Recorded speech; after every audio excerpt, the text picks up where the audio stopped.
आखिरी नाम। दिल छू लेने वाली कहानी।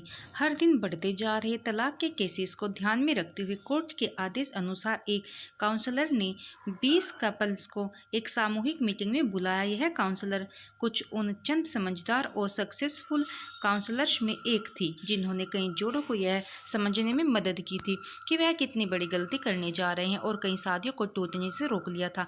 इस मीटिंग में आने वाले सभी कपल्स के दिमाग में यही चल रहा था कि उनके घर के बड़े बुजुर्ग जिस बात को नहीं रोक पा रहे थे उसे रोकने के लिए काउंसलर क्या ही कर लेगी।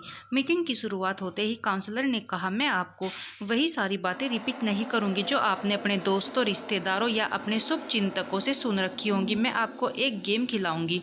उसने सभी जोड़ों को ध्यान से देखा और बाद में एक महिला को अपने पास आने के लिए कहा। जब वो महिला उसके पास आई तो उसे एक चौक देकर पास वाले ब्लैक बोर्ड पर अपने सबसे करीबी 25 लोगों के नाम लिखने के लिए कहा। महिला ने सबसे पहले अपने बेटे का, फिर माँ बाप का, बाद में रिश्तेदारों, दोस्तों और सहकर्मियों के नाम को लिखने के बाद 25वां नाम अपने पति का लिखा। अपना नाम जब सबके बाद लिखा तो उस महिला के पति को तो खुद भी वहाँ हाजिर था बहुत बुरा लगा। मन ही मन सोचने लगा कि अच्छा हुआ मैं इसे तलाक देने जा रहा हूँ, मेरा फैसला गलत नहीं है। काउंसलर ने महिला से कहा, अब आप उन 10 लोगों के नाम हटा दीजिए जिन्होंने आपको आपके जीवन में सबसे कम साथ दिया हो या कम साथ दे सकते हैं।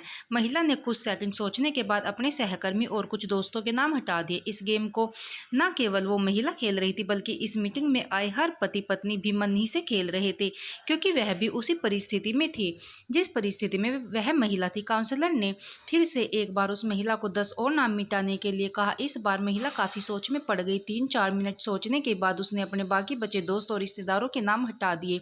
अब केवल 5 नाम बच गए थे जिसमें उसके माँ बाप और 2 बच्चों के नाम के साथ उसके पति का नाम भी था। हर कोई यह देखकर हैरान था कि सबसे आखिर में अपने पति का नाम लिखने के बाद भी उस महिला ने दोनों बार जब 10-10 नामों को मिटाने के लिए कहा गया तो उसमें अपने पति के नाम को नहीं मिटाया। काउंसलर ने अब उस महिला की तरफ देखा और बोले, आपको 2 नाम और मिटाने होंगे। महिला अब दुविधा में थी। वह काउंसलर की तरफ ऐसे देख रही थी जैसे कह रही हो कि मेरे साथ ऐसा जुल्म मत करो।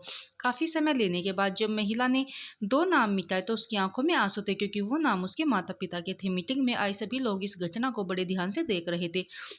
उन्हें हर बार आश्चर्य हो रहा था लेकिन इस बार कुछ ज़्यादा ही हुआ क्योंकि सब मान रहे थे कि जब साथ देने की बात हो तो कोई भी व्यक्ति अपने माँ बाप का नाम नहीं मिटा सकता। काउंसलर यहीं पर नहीं रुकी। उसने उस महिला से कहा कि एक आखिरी बार 2 और नाम मिटा दीजिए। महिला की हालत ऐसी हो गई जैसे कोई उसे सजा दे रहा हो। अब की बार उसने काउंसलर से मना कर दिया कि वह अब इस गेम को और ज़्यादा नहीं खेल सकती। काउंसलर ने उसे समझाया कि आपको सिर्फ नाम मिटाने हैं और यह एक गेम है, इससे ज़्यादा और कुछ भी नहीं। जैसे तैसे काउंसलर ने उस महिला को 2 और नाम मिटाने के लिए मना ही लिया। कांपते हुए हाथों से महिला ने जब अपने दोनों बच्चों का नाम मिटाया तो वह फूट फूट कर रोने लगी।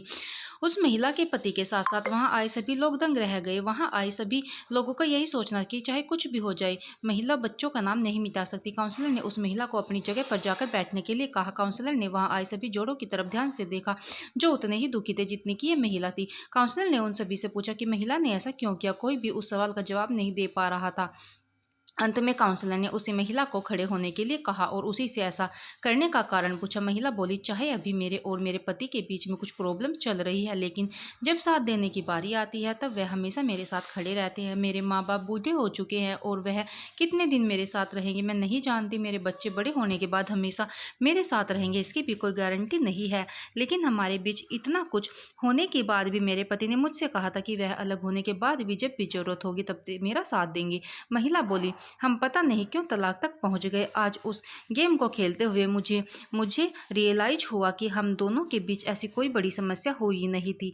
वह तो बस हम दोनों गुस्से में थे और कोई भी झुकना नहीं चाहता था, इसलिए मैंने सबका नाम मिटा दिया लेकिन अपने पति का नहीं मिटाया। महिला की बातें सुन उसका पति भी खड़ा हो गया और अपनी पत्नी को गले से लगा लिया और बोला, मुझे माफ़ कर दो, मैं भी तुम्हें कभी तलाक नहीं देना चाहता था। जैसे मैंने तुम्हारा साथ दिया है वैसे ही तुमने भी मुझे जीवन के हर कदम पर सपोर्ट किया। मैं तुमसे फिर से एक वादा करता हूँ कि मरते दम तक तुम्हारा साथ दूंगा।